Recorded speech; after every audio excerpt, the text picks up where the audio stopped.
Hey, it's Mr. Shrum, and I'm back to talk about our last muscular system issue, and that was muscular dystrophy.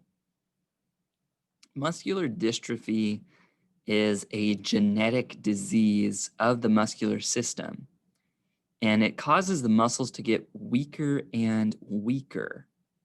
There are about 30 different types of this muscular dystrophy, and onset of muscular dystrophy varies between these types.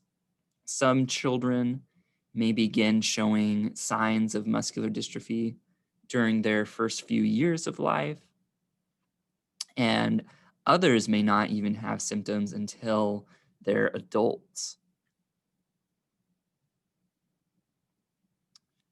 Muscular dystrophy is a degenerative disease.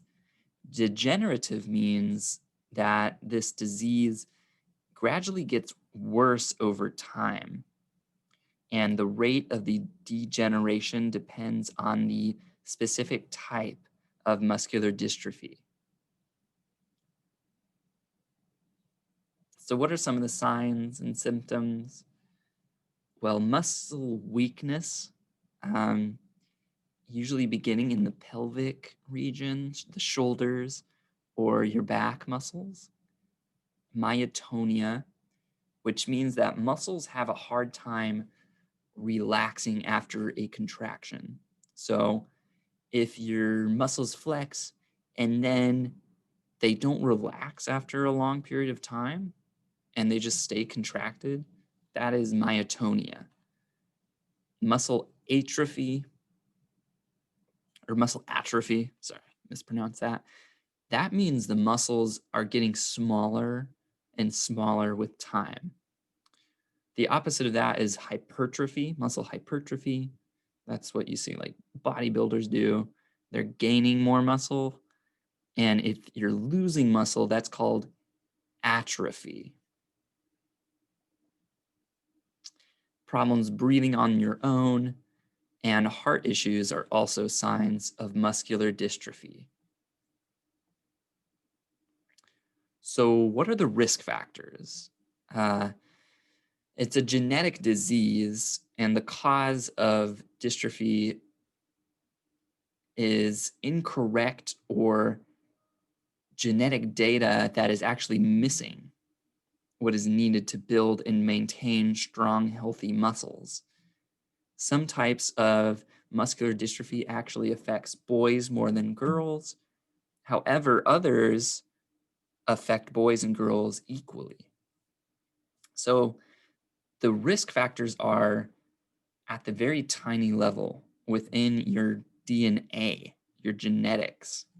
Um, so you don't always have control over the things that happen to you, unfortunately. How do you treat muscular dystrophy? There is unfortunately no cure for muscular dystrophy. There are treatments that can help lessen the issues associated with muscular dystrophy for the different stages of the disease. Some of these treatments include physical therapy, bracing joints, medication, using a wheelchair, a ventilator to help you breathe, and robots or other technical um, machines that can help perform daily functions instead of you using your muscles to do those daily functions. Prevention, like we said, it's a genetic factor. So you you can't prevent muscular dystrophy. Um, However, teams of specialists serve to help prevent further complications.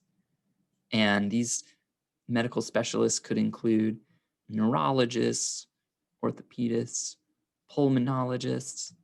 So we're dealing with the head, pulmonologists, lungs, physical therapists, occupational therapists, nurse practitioner, cardiologist, heart, dietitian, registered dietitian. So help you with certain foods, social worker, That's more like personal care.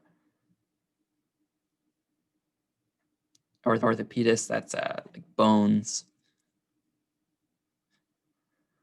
Conclusion. Excuse me. Conclusion. Problems associated with muscular system can affect your everyday life. Mild issues like cramps or muscle strain can be a distraction, or a severe issue like compartment syndrome or muscular dystrophy can change your entire life and the way you live your life. Every now and then, show your muscles some gratitude. Um, do something relaxing, self-care, or exercise. Get out there and use your muscles while you can, because we're not all that lucky sometimes, and we take things for granted sometimes. Well, that's the end of the muscular system issues, part 2. I hope you enjoyed that. You learned a bit about the muscles and how they work together. And yes, I will see you guys later with more lessons. And yes, that's it. Sorry, that's a strange ending, but I will see you guys later. Bye bye.